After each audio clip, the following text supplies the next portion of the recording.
So good morning, everyone, and welcome to the Health and Government Operations Committee. We are doing voting list number 3. Today is Friday, the 16th, 2024. May I entertain a motion for the two withdrawal, House Bill 240, House Bill 642, please? It's been moved and second. Any discussion or concerns? All those in favor say aye. Aye. Any opposition? Seeing none is unanimous. May we please go to House Bill 425.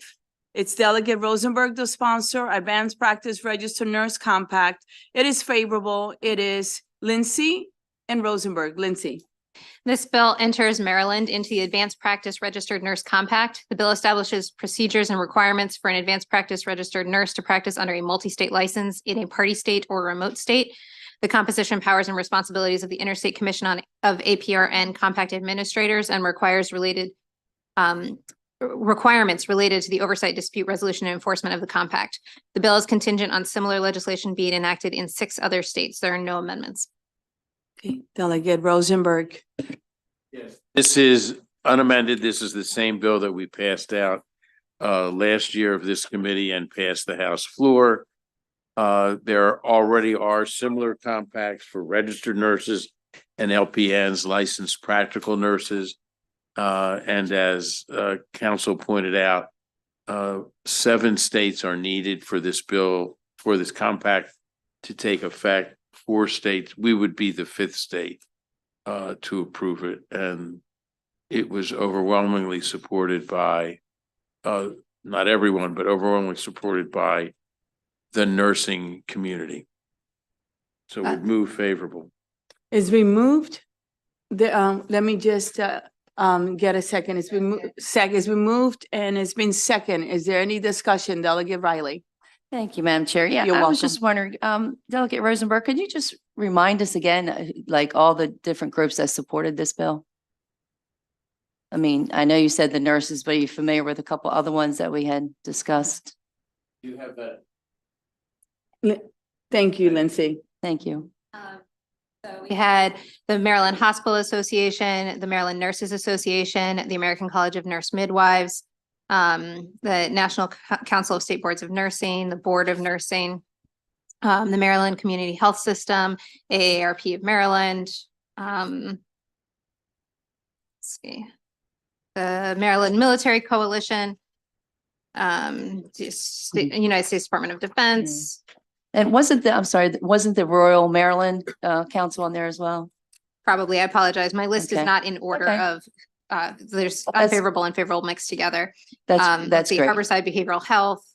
All right, thank you. I appreciate it. Thank you, Madam Chair. Andrea. All right, thank you. It's Delegate Hutchinson. Well, conversely to that question, could you remind us who was opposed? Andrea, I need it. And also the I know. Rural Maryland Council did on your favorable. Let's see, unfavorable. We've got Maryland Right to Life, National Association of Pediatric Nurse Practitioners, Nurse Practitioner Association of Maryland, American Society of Anesthesiologists, some individuals. It's a Nurse Practitioner Association of Maryland again, American Association of Nurse Practitioners, Vince McAvoy.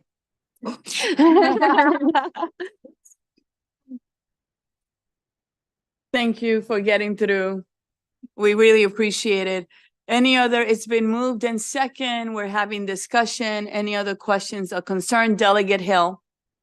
You're welcome. Wanted to ask the chair, since one of the larger groups that would be potentially affected had substantive reasons they thought this was a problem, how did the subcommittee address their concerns, or did you just decide not to? They were specifically raised at the work session. So we did not specifically respond to their concerns in light of the overwhelming support within the community, the nursing community. And if I may, just if you know the answer, actually, Vice Chair Collison, go ahead. I did not see your light. Thank you, Appreciate Madam. it. Thank you, Madam Chair. I just wanted to clarify what the objections were of our Maryland Association of Advanced Nurse Practitioners, and I had a long conversation with them one day. Essentially, they have full practicing authority here in the state of Maryland. So they can do things in Maryland that advanced practice registered nurses in other states cannot do. Under any compact, you have to abide by the laws of the state you are in. So their objection was they would lose some of their authority and scope by going to another state under this compact. But being in the compact is totally voluntary. Oh, the other objection was that you would have to have a year's worth of experience in order to join the compact, which is not true in Maryland. Once you come out with your advanced practice degree, you're immediately licensed. So those were the two objections that they had. But what we talked about is this is voluntary, and we'd actually remove an option from folks who wanted to do this by not passing this bill.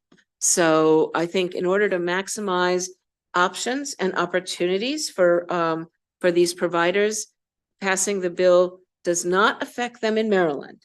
They continue to have the same scope of practice that they have in Maryland, but it will open the doors for perhaps some newer folks or folks who are slowing down in their practice. So I think that's part of the reason why I suspect that's why the committee saw fit to go favorable. Delegate Taveras, and thank you, Vice Chair Collison, for that explanation. Delegate Taveras. No, and that's helpful to me, but that's different from what they said to me. They were basically explaining that they would lose all power to prescribe if they entered the compact, because right now the Utah, South Dakota, North Dakota, and Delaware, all of which have full prescription rights. The compact does not allow them. They're saying that the compact does not allow them at all to not prescribe if they were to join. And that sounds different from what you're saying. Vice Chair Collison. Thank you. No, that's not the case. The case is whatever the scope of authority is in the state where they are practicing, they can have that authority. Their worry was that there are many, many states where they do not have prescribing authority, and therefore they would lose it in those states. But the compact does not take those benefits away, that authority away. Our pleasure. Any other questions or concerns? This is the time to ask the questions, right? To express your concerns and for us to address it. I see no other questions, no concerns. It's been moved in second. All those in favor say aye. Aye. Any opposition, please raise your hand. I'm not singling you out, but it makes it easier. Delegate Shalega, Delegate Chisholm, Delegate Morgan. Thank you so much, everyone, for a healthy discussion. I really appreciate it. This is the place to have them. Thank you so much. We're gonna go on next to House Bill 461. The sponsor is Delegate Martinez, Health State Advisory Council on Quality Care at the End of Life, renaming. It is favorable, and the analyst is Aaron, and the chair is Bagnell. Aaron. House Bill 461 renames the State Advisory Council on Quality Care at the End of Life as the State Advisory Council on Serious Illness Care. All right, Delegate Bagnell, this is short and sweet. Thank you, Madam Chair. It is indeed, it was requested by the council. It more closely aligns with the work they're actually doing, and that was non-controversial and it passed unanimously, so I would move the bill. It's been moved. Is there a second? It's been moved in second. Is there any discussion or concern on this bill? Seeing none, all those in favor say aye. Aye. Any opposition, will you raise your hand? Seeing none is unanimous. Thank you so much, all of you, for the work. We're now gonna go back to, I did the withdrawals, right? Yes. All right, we're going to House Bill 34, which is Ken Kerr Interstate Social Worker Licensure Compact. It is favorable with amendment. It is Lisa and Rosenberg. Lisa. House Bill 34 enters Maryland into the Interstate Social Work Licensure Compact. The bill establishes specified procedures and requirements for a social worker to practice under a multi-state license in a member state. It establishes the composition, powers, and responsibilities of the Social Work Licensure Compact Commission, and it establishes requirements related to the oversight, dispute resolution, and enforcement of the compact. The bill is contingent on similar legislation being enacted in 6 other states. There is an amendment on the first page of your packet, and it reverts several provisions that were changed inadvertently or because of DLS style requirements back to the original text of the compact. Okay, yes. Vote in committee was unanimous and for the favorable, and therefore I would move favorable. It's been moved and second. Is there any discussion or concern on this bill? Seeing none. Oh, yes, Delegate Bagno. We moved the amendments. Move the amendment, Delegate Rosenberg, please. It's been, the amendments have been moved, and thank you for the clarification. The amendments have been moved and second. Is there any discussion or concern on the amendments? Seeing none, on the bill as amended, is there a motion? It's been moved and second, the bill as amended. Are there any questions or concerns on the bill as amended? Seeing none, all those in favor say aye. Aye. Any opposition on this bill? Seeing none is unanimous. Thank you. Oh, you can bring it up. Does anyone want to be on this bill? Who does not want to be on this bill? Can you raise your hand? Everyone wants to be on it. Oh, no, except Chilega. Okay, great. So now we have, hold on. Which one did we just? What is that? The Medical Records, House Bill 153. It is Delegate Rosenberg and Stein. Medical records, fees, attorneys representing patients. It is favorable with amendment. It is Aaron and Delegate Bagno. Aaron. This bill prohibits a healthcare provider from charging a fee for providing copies of a medical record requested by an attorney representing a patient in a Social Security, disability, or benefits case. There is an amendment on page 2 of your packet that was adopted in the Public Health and Minority Health Disparities Subcommittee, which would require the attorney to provide documentation to the healthcare provider that the attorney is representing the patient in a disability case. Delegate Bagno. The amendment addressed the outstanding question that was raised during the hearing and it passed unanimously. I would move the amendment. Second. The amendments have been moved and second. Is there any discussion or concern on the amendments? Seeing none, all those in favor say aye. Aye. Any opposition? Seeing none, is there a motion on the bill as amended? Is there a second? It's been moved and second. Any concerns or discussion on this bill as amended?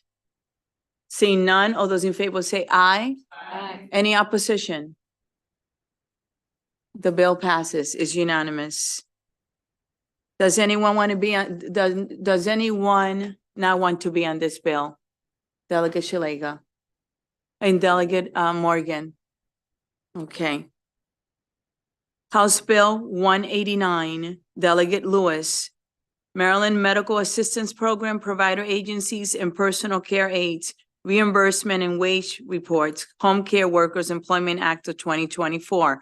It came out of the subcommittee, favorable with amendment, and the analyst is Aaron and the chair Bagno. Aaron.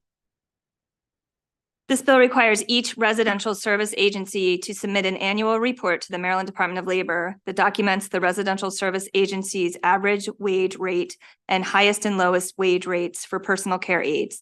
There is a reprint of the bill on pages 3 through 6 of your packet that reflects amendments that were adopted in the Public Health and Minority Health Disparities Subcommittee. The amendments clarify that the bill only applies to residential service agencies. It also strikes the requirement that MDH conduct a certain rate analysis and instead requires the department to report on how the department will implement a federal rule on personal care age wages. Chair Bagnell. Thank you, Madam Chair. The amendments addressed the fiscal note and made it budget neutral. We did have a great discussion on where the department landed on average wage rate, and it passed unanimously. I would move the amendments. It's been moved in second. Any questions or concern? Delegate Shalega, Thank you. you're So welcome. the RSA agencies have to submit to the Department of Labor. What if they don't? What's the penalty?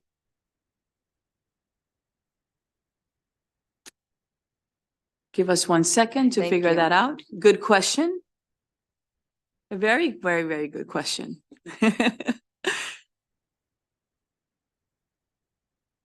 Just give us 1 second. I mean, it's not addressed. It's not addressed in the bill. They just have to do it. There's no penalties. Don't do it, that's okay too. I mean, we know who these entities are. We know who is involved in the Medicaid program, so they are a findable entity. Right, it's hundreds. Hundreds and hundreds of them. The department knows who they are, so. Yeah, and the providers, you're asking about the providers.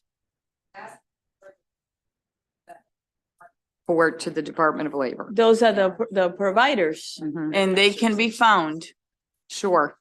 But Yeah. I'm just saying that it's good to know on the record, there will be no penalty for failure. to Not in this report. bill, Good. unless there's an amendment. Okay. I thought so. Anyway, that was an excellent question, Delegate Shalega. Thank you so much for bringing it up. Delegate Bagnell. And Madam Chair, if I may, I just also did want to put on the record that we had a conversation with the Department of Labor last year when we were working on this bill and again this year, and they did identify that they have capacity for these reports. Okay, wonderful. Any other questions or concerns? This is the place? Wonderful. All right. So it's been moved in second. We discussed it. Is there a motion on the bill? There's a first and a second. Any discussion? All those in favor say aye. Aye. Any opposition? Delegate Shalega, Delegate Morgan, Delegate Riley, Delegate Hutchinson. All right. Thank you. Thank you so much. And thank you for the healthy discussion. We now go on to House Bill 292, Delegate Kerr, State Procurement, Maryland State Board of Contracts Appeals, Attorney's Fees. It was favorable with amendment. The analyst is Lindsay and it is Chair Kerr. As introduced, this bill required the Maryland State Board of Contract Appeals to award reasonable attorney's fees to a bidder, offerer, or contractor who prevails in appealing a bid, protest, or contract claim to the board. The reprint in page 7 of your packet are the amendments adopted in subcommittee, which authorize rather than require the appeals board to award an interested party reasonable attorney's fees, defines interested party, and authorizes the award of costs if the conduct of the unit was in violation of law, as opposed to contrary to a provision in Division 2 of State Finance and Procurement. Delegate Kerr. Thank you, Lindsay. Delegate Kerr. After the hearing, I met a few times with all the stakeholders, and there were some concerns from MDOT and DGS. They were able to come to some language all parties agreed to. We adopted those amendments in committee and the bill moved unanimously. I moved the amendments. It's been moved. It's been second. Any discussion or concern? Delegate Shalega. Who's paying the fee? Who's The paying the award, fee? who's paying the award? The Department of General Services or MDOT. Okay, thank you. Thank you for the question. Any other questions? Concerns? Seeing none, it's been moved in second. The amendment, all those in favor say aye. Aye. Any opposition to the amendments? Seeing none on the bill as amended? It's been moved in second. as amended. Any discussion or concerns? Seeing none, all those in favor say aye. Any opposition? Seeing none, excuse me? Oh, yes. So it's unanimous. Who does not want to be on the bill? Raise your hand. Everyone wants to be on the bill. Thank you so much. And thank you. I want to take a minute to say thank you to the chairs and all the committee members for working these bills and bringing the parties to the table, because it's important to make sure that everyone knows what the issue is, how to solve it, and what the responsibilities are, okay? Thank you so much. So we're gonna move on to House Bill 342. Delegate Bagnell is the sponsor, state procurement, prompt payment of suppliers. It came out of subcommittee favorable with amendment. The analyst is Lindsay and Chair Kerr. Lindsay. As introduced, this bill requires contractors and subcontractors on state contracts to promptly pay suppliers any undisputed amount that is owed, and otherwise add suppliers to the state's statutory prompt payment requirements. A supplier is defined as a person that has supplied labor or materials to a contractor or subcontractor in the prosecution of work provided for in a state procurement contract. The amendment is on page 10 in your packet that alters the definition of supplier to mean a person who has supplied labor or materials to a contractor only, not to a subcontractor, and requires only contractors to promptly pay suppliers undisputed amounts, thereby removing language that would have applied the requirement to subcontractors. Thank you, Lindsay. Delegate Kerr. Thank you, Madam Chair. You're welcome. The amendments were pretty self-explanatory, and we adopted those and moved the bill unanimously. All right. Is there a motion on the amendments? No, we have to do the amendment first. The amendment first. Okay, great. The amendment have been moved and second. Any discussion or concerns on the amendments? Seeing none. All those in favor say aye. Any opposition? Seeing none on the bill as amended. Wonderful. It's been moved and second. So the bill now as amended, is there a discussion or concerns? All those in favor say aye. Aye. Any opposition? Seeing none is unanimous. Does someone want to be on the bill? Does someone not want to be on the bill? All right. So all right. House Bill 368, Delegate Collison, Human Relations, Discrimination by a Place of Public Accommodation, favorable with amendment. It is Lindsay and Kerr. Lindsay. As originally introduced, this bill generally expanded the remedies available for discrimination by a place of public accommodation. The bill was amended. The reprint is on starts on page 11 in your packet to mirror House Bill 579 of 2020. Under the amendment, the bill would alter statutory provisions that authorize the Maryland Commission on Civil Rights to seek civil penalties if it finds that a respondent has engaged in a discriminatory act regarding public accommodations or specified actions of persons licensed or regulated by the Maryland Department of Labor. In addition to authorizing those increased penalties, the bill prohibits the commission from seeking an award of monetary relief under other circumstances and sets forth factors for an administrative law judge to consider when determining the amount of monetary relief. The amendments also establish that any penalties collected are to be paid to the complainant instead of the general fund, and creates reporting requirements for the commission. Thank you, Lindsay. Chair. Would be me. Yes. In committee, there was a discussion about the amendments and the reprint of the bill. The amendment was adopted, but the committee voted 7-4 in favor of moving forward. So I move the amendment. So it's been moved in second. Is there any discussion on the amendments or concerns? Seeing none, all those in favor of the amendment say aye. Any opposition? Seeing none on the bill as amended. It's been moved. It's been second. Any discussion? Delegate Shalega.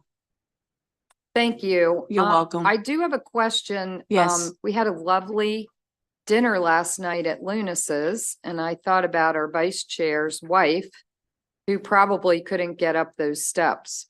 So could your wife sue Lunas's? Sure. Vice Chair Collison. Not given the parameters in the bill. because, and in fact, it's interesting, as I was driving there, I was talking with my wife and she said, "Where are you going?" And I said, "To this restaurant." And I said, "And you will never go there because you cannot get in there." But under the bill, there has to be a reasonable expectation that it can be accommodated. That facility, the upstairs cannot be accommodated. Now, there is a ramp into the restaurant, but that area in that bottom near the bar is very narrow and small. So while she could get in there, it's very close. But under the bill, we're talking about, if an ALJ were to, the Maryland Civil Rights Commission would not find fault because it would be overly expensive for them to put an elevator in, which would be the only real remedy to allowing her access to the whole facility. So this would be a case where they would, not find fault because the building it's incapable of being reasonably accommodated. Thank you for the question. Delegate Chisholm. Thank you, Madam Chair. And welcome. interestingly enough, this morning in Anne Arundel County delegation, we had almost the same bill mirroring. It's Human Relations Commission. And then I didn't know Annapolis has got their own commission as well. And my question is, are we worried all this is becoming too duplicative? And then I know that you're an expert on the ADA. Does ADA not cover this now? Overall stance on something like that. Do they not cover everything? So we need something statewide, and I worry we have so many of these commissions and it gets to be duplicative. Duplicative. I don't know why I have trouble with that word, duplicative. But, and then, because obviously federal supersedes almost everything, would federal essentially mirror this bill? Under Vice Chair Collison. Thank Oh, you, and then Madam you have Chair. Rosenberg as well. Oh. I saw Rosenberg. May I Okay. call on him first? Yes. Delegate Rosenberg. Why, thank you, Madam Chair. Thank you, You're Madam Vice welcome. Chair. Well, historically, we've had dual enforcement because there in the civil rights area, there's the federal civil rights EEOC, and there's also, the state commission. So we've always had, or for quite some time, have had dual enforcement. And if there were to be under the ADA, if Lunasis or any other business undertakes a significant renovation, then they must accommodate, but they are not required in this circumstance, as you pointed out, to make the accommodation because it's too costly, unless they're doing a bigger renovation project. Thank you. Vice Chair Collison, you wanted to, I know you wanted to add to that. Just to add, the individual could sue under the ADA. That is extremely expensive and a complex, court process. So no one, or rarely will someone take that course of action. This is at home, right? This is where, they want to be able to go and to, enjoy the public accommodations that we all enjoy. And so this is this bill is not about getting people money. This bill is about raising awareness around the need for accommodation.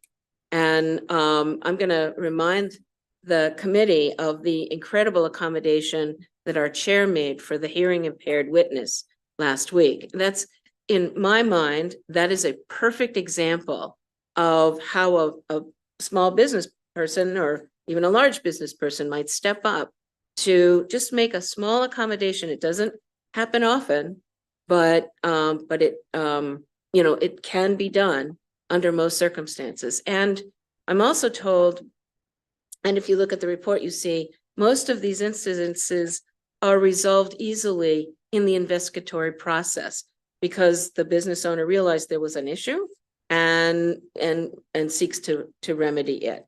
That's a whole lot more efficient than going through the federal courts to claim discrimination. Delegate Shilega.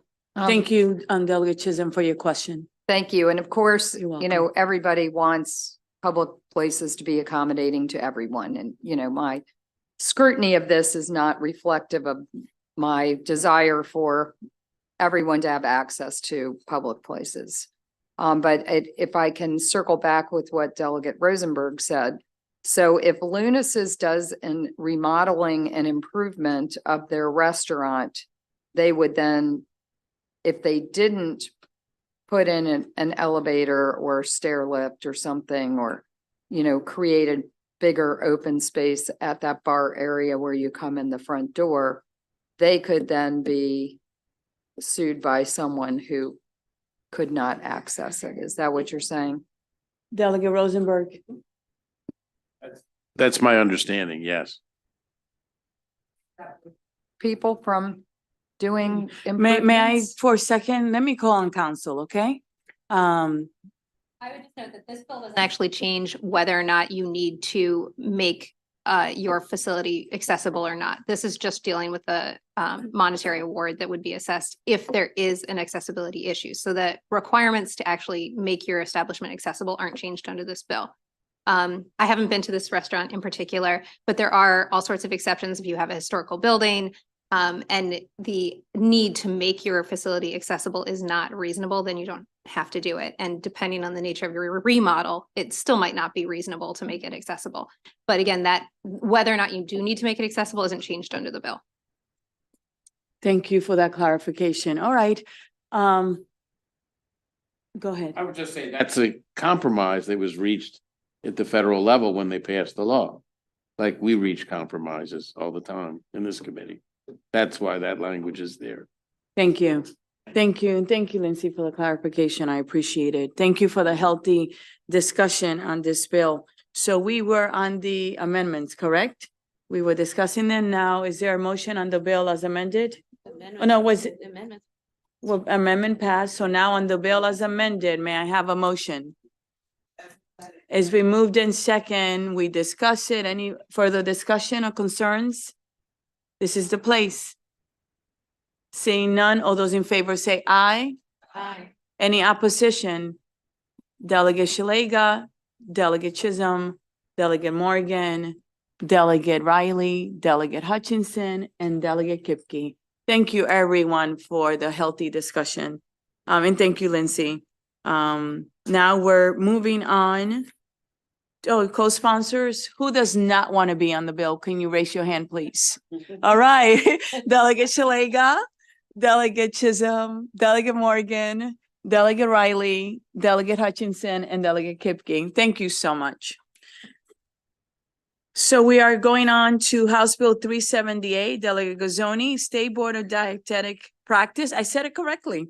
Dietitian, nutritionist licensure requirements. It was favorable with amendment. The analyst is Lisa and the chair Rosenberg. Lisa. This bill alters the requirements for licensure as a dietitian nutritionist from the State Board of Dietetic Practice. To qualify, an individual must receive at a minimum a bachelor degree. Bill also updates the name of various national certification boards, and it takes effect July 1st, 2024. There are amendments on page 20 of your packet that correct the spelling of dietitian. Yeah. Maybe that's why I was saying it incorrectly. No, just kidding. They specify that an eligible applicant have at a minimum a bachelor's degree rather than requiring a master's degree. And the amendments specify that applicants receive the degree from a college or university accredited as required by the Commission on Dietetic Registration. Thank you, Lisa, for your work. Delegate Rosenberg. Where our subcommittee is scrupulous about spelling and also about the change. The one issue was whether was the master's degree, and this conforms our law to the federal requirements. And that's the reason for that. So I would move the amendments. The amendments have been moved in second. Are there any questions or concerns regarding the amendments? All right, all those in favor say aye. Aye. Any opposition to the amendments on the bill as amended? It's been moved in second. Any discussion or concerns? Seeing none, all those in favor say aye. Aye. Any opposition? Seeing none, the bill passes, is unanimous. House Bill 380, one second. That is on House Bill 381. Delegate Hill, State Board of Examiners in Optometry Criminal History Record Check, favorable with amendment. It is Lisa and Rosenberg. The bill requires an applicant for an initial or renewal license or limited license to practice optometry from the State Board of Examiners in Optometry to submit to a criminal history records check. An applicant must obtain a state and national criminal history records check from the Criminal Justice Information System Central Repository. The CJUS must forward the individual's criminal history record information to the board and the individual.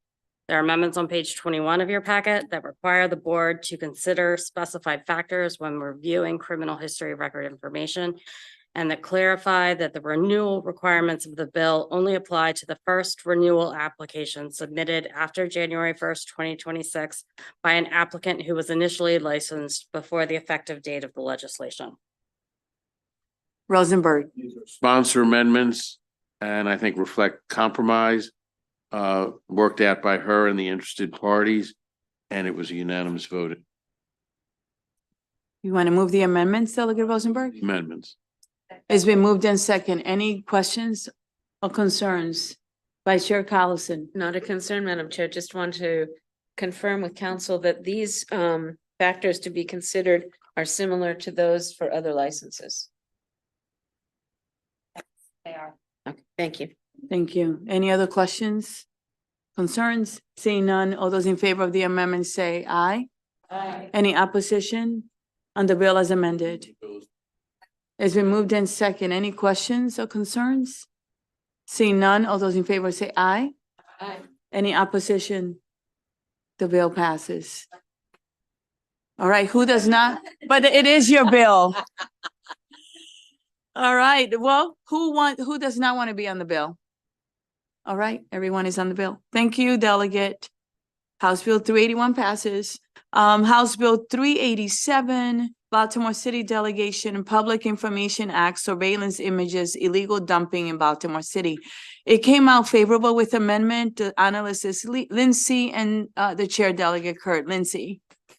As introduced, this bill repealed a provision under the Public Information Act, which requires a custodian to deny inspection of surveillance images of illegal dumping in Baltimore City, except under specified circumstances. There's a reprint of the bill on page 23 in your packet with amendments that were voted unanimously by the Baltimore City delegation. Instead of repealing that section, instead, the amendments require a custodian to allow inspection of surveillance images of illegal dumping in Baltimore City by employees or agents of the Baltimore City Department of Housing and Community Development rather than the Baltimore City Department of Public Works, and authorizes the Baltimore City Department of Housing and Community Development to publicly disseminate a surveillance image as part of an investigation. Thank you. Chair. There was just some clarifying discussion, no concerns in subcommittee. We moved the amendments and the bill was unanimous in subcommittee. Is there a motion? I move the amendment. It's been moved in second, the amendment. Any discussion or concerns on the amendments on this bill? Seeing none, all those in favor say aye. Any opposition? Seeing none on the bill as amended. It's been moved in second. Any questions or concerns? Seeing none, all those in favor say aye. Aye. Any opposition? Seeing none is unanimous. House Bill 418, Delegate Stein, Grant Applications and Reporting, Maryland Efficient Grant Application, Council Alterations. It came out favorable with amendment. The analyst is Lindsay and the Chair Kerr. Lindsay. As originally introduced, this bill extended the termination date and related reporting deadlines for the Maryland Efficient Grant Application Council by 3 years to June 30th, 2028.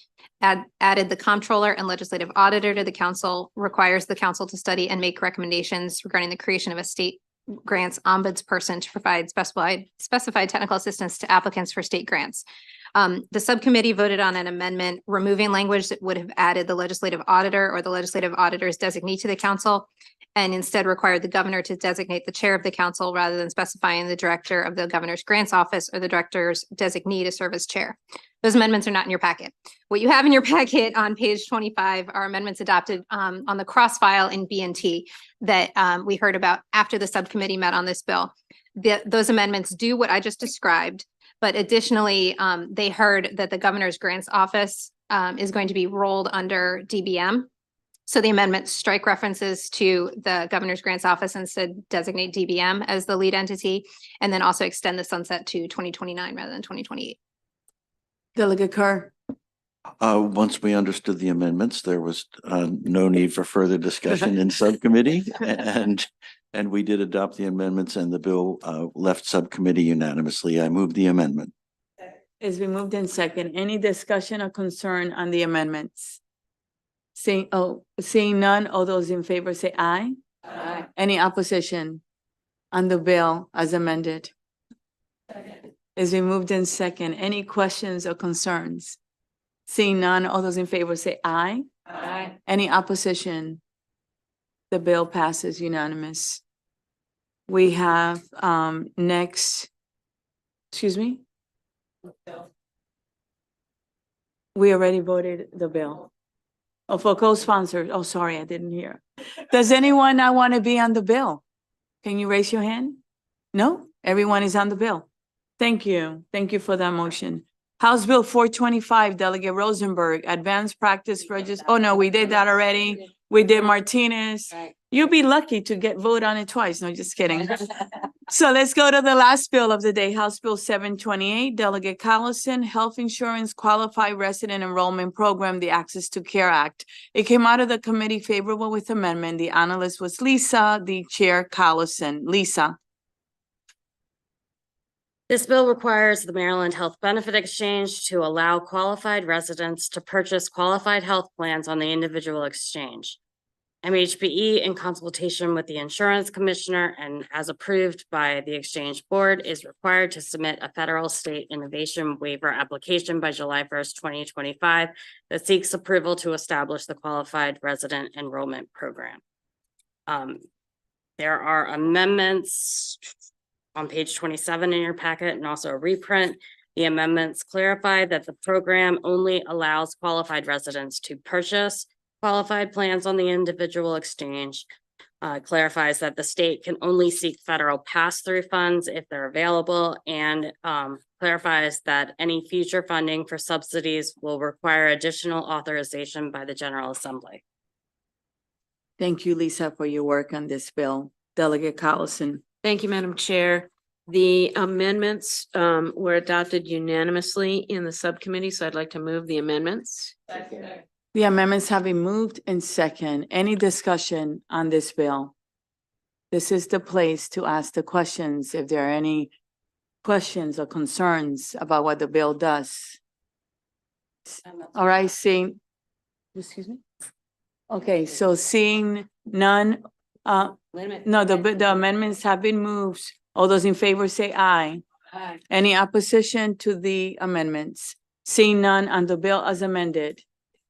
The bill as amended was passed in subcommittee. I believe the vote was 6-3. We had robust discussion relative to who would take advantage of the program and whether or not this could put an extra burden on our provider networks. Part of the response to that is we don't actually know how many people will take advantage of this. Could be a small number, could be a large number, but the alternative is to not allow them to buy insurance. So in a way that is facilitates and supports them through that process, the qualified residents. And so I think that with the number of folks that we think might take advantage of it, and they would be spread throughout the state, then there is already a burden on our specialty providers. This is not going to add that much more. So I would say that the ability for folks to actually purchase insurance and be insured and get preventive care and primary care is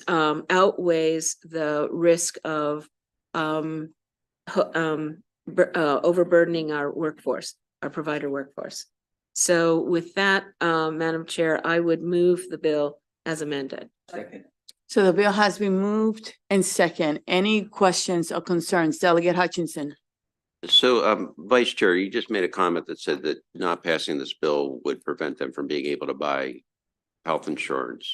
But I know there's a big difference with the ease of the exchange, but technically they still can buy health insurance at any of the carriers or going to a insurance broker or wherever to get insurance. Is that correct?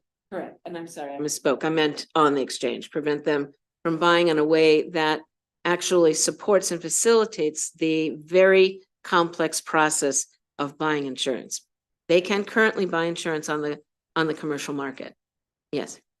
No, I think the big unknown again is how many would go on. Right. Do we have any idea how many have even gone and bought it on their own? You know, I talked to the carriers about that. They don't typically ask residency status. So they weren't able to give me that data.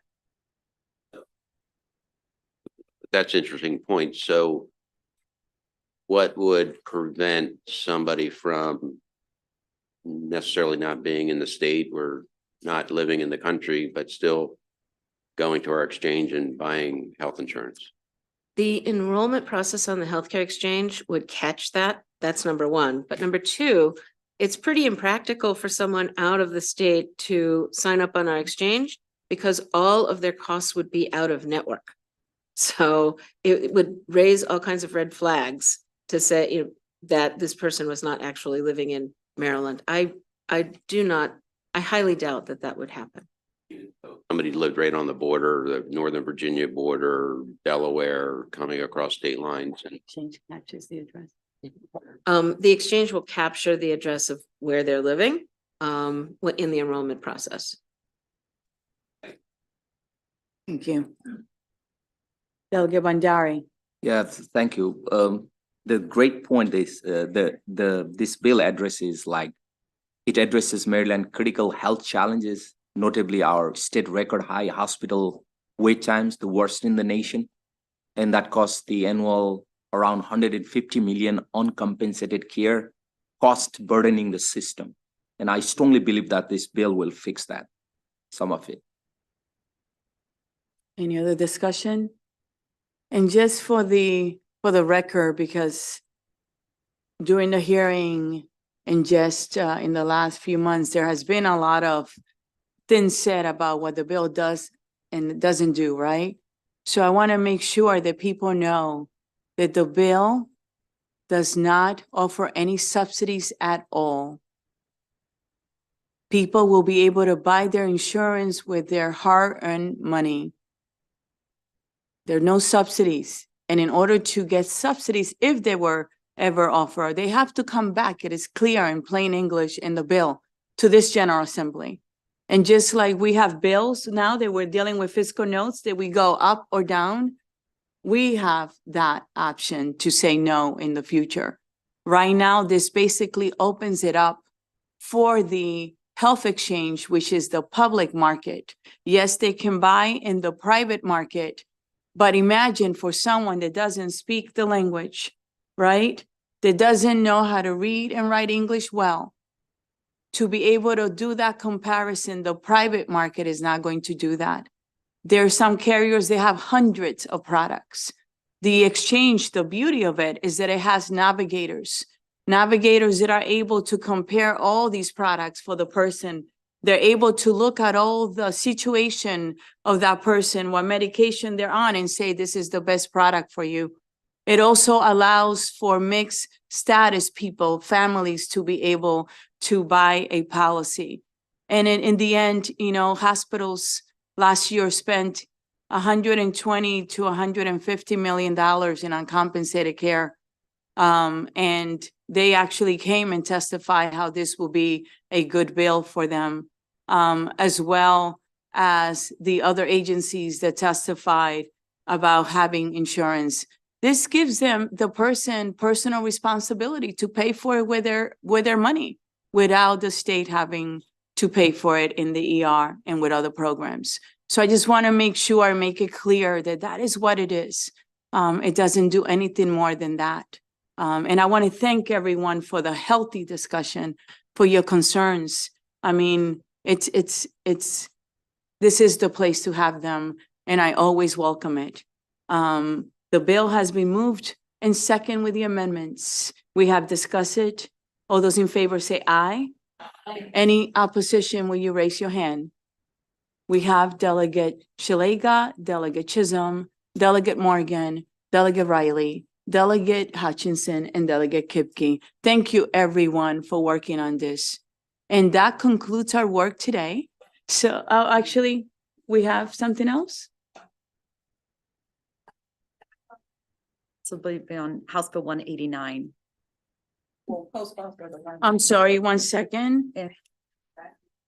For co-sponsor of House Bill 720, well, let's do 728 first. Who does not want to be on the bill on 728? Can you raise your hand? 28, the Access to Care Bill. Delegate Shalega, Delegate Chisholm, Delegate Morgan, Delegate Riley, Delegate Hutchinson, and Delegate Kipke. And which was the other bill that you were concerned about? Okay, House Bill 189. Who does not want to be on House Bill 189? Raise your hand. That's the Home Care Workers Employment Act. Okay, Delegate, see, they're looking out for you, Delegate Shalega. Delegate Shalega, Delegate Chisholm do not, Delegate Morgan does not, Delegate, you do not want to be on, Delegate Alston. What do you want? You don't want to be on this? Yeah, hold on 1 second. Delegate Alston, Delegate Riley, Delegate Hutchinson, Delegate Hill, and Delegate Kipke. Delegate Alston. Delegate Shalega brought up the question about penalties. And when I was looking through that section of the code, I found something that I'd like council to look into. It's 19-4A09. It actually has a criminal penalty and a $1,000 fine for violating that section of the code. And I'm not sure if it'll apply to what we're adding to it, because it looks like the way it's written, it's encompassing the whole 19-4A section. And if it does, I would be concerned. Yeah, so Delegate Alston, since we voted on the bill already for the floor, council will look at that so that we can address it. But good looking out, because this is the place for that, because we want to be ready on the floor. It reflects all of us, and I welcome it. So please don't ever hesitate, anyone, okay? Thank you. Any other questions or concerns? All right. I want to thank you all for such a hard week of work. And if you could stay seated for a minute after we